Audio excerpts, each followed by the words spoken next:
नमस्कार.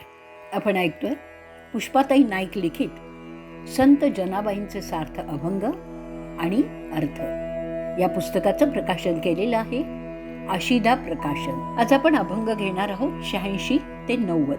प्रथम आपण 86वा अभंग ऐकूयात. तुळशीचे वाणी जानी उकलित वेणी, हाती घेऊनी आलोणी, डोई चोळी चक्र पाणी. माझ्या जनीला नाही कोणी, म्हणून देव घाली पाणी. जनी सांगे सर्व लोका, नाव घाली माझा सखा. जनी सांगे सर्व लोका, नाव घाली माझा सखा. जनाबाई लोकांना सांगतेय की अहो, तुळशीच्या वनात मी वेणी उकलीत बसले होते. त्यावेळी हातातल्या लोण्याने त्यांनी माझं डोकं चोळलंय. तो म्हणाला, हो, माझ्या जनीला कोणी नाहीये ना, म्हणून मी तिला नाव सुद्धा घातलंय. असा माझा सखा पांडुरंग आहे. यांनी मला स्वतःच न्हायला घातलेलं आहे. पुढचा अभंग ऐकूया 87वा. साळी सडायास काढी, पुढे जाऊन उखळ झाडी. कांडिता कांडिता शेण आला पंढरीनाथा. सर्व अंगी घाम आला, तेने पितांबर भिजला. पायी पैंजण हाती कडी, कोंडा पाखडूनी काढी. हाता आला असे फोड, जनी म्हणे मुसळ सोड.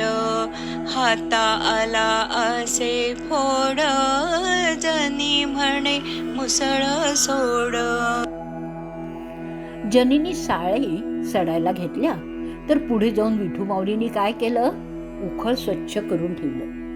जनी बरोबर तो साळी देखील कांडायला लागला आणि कांडू लागता लागता पंढरीनाथाला थकवा आला. पांडुरंगाला एवढा घाम आला की त्याचं पितांबर घामाने ओलचिंब झालं. माऊलींच्या पायी पैंजण, हातात कडे घातलेले होते. विठू माऊली कोंडा पाखडत होती. साळी कांडता कांडता पांडुरंगाच्या हाताला फोड आलेले पाहून जनी म्हणाली, आता तरी हातीचं मुसळ सोड रे बाबा. पुढचा अभंग 88वा ऐकूयात. ज्याचा सखा हरी, त्या भरी विश्व कृपा करी. ज्याचा सखा हरी, त्या भरी विश्व कृपा करी. उणे पडोने दी, त्याचे वारे सोसिया घाताचे. तया वीण क्षण भरी, कदा पण नभे दुरी. अंगा आपुले ओढोनी, त्याला राखे जो निर्वाणी. ऐसा अंकित भक्तासी, म्हणे नामयाची दासी. म्हणे नामयाची दासी. म्हणे नामयाची दासी. अर्थ बघूयात. ज्याचा मित्र सखा परमेश्वर असतो, त्यांच्यावर सगळ्या विश्वातील जनांची कृपा असते. त्याला परमेश्वर कधीही काहीही कमी पडू देत नाही. उलट त्यांच्यावरील आघात, येणारी संकट परमेश्वर स्वतः सोसतो, स्वतः सहन करतो. अशा भक्तांपासून भगवंत एक क्षणभरही दूर कधीही जात नाही. भक्तांच्या सुखदुःखाचा धनी स्वतःच होतो. त्यांची सगळी संकट, त्यांची सगळी दुःख हा स्वतःवरच ओढावून घेतो आणि भक्तांचं शेवटपर्यंत रक्षण करतो. असा हा पांडुरंग भक्तांच्या अंकित म्हणजे भक्तांच्या स्वाधीन असतो, असं नामयाची दासी जनाबाई म्हणतात. पुढचा अभंग 89वा आपण ऐकूयात.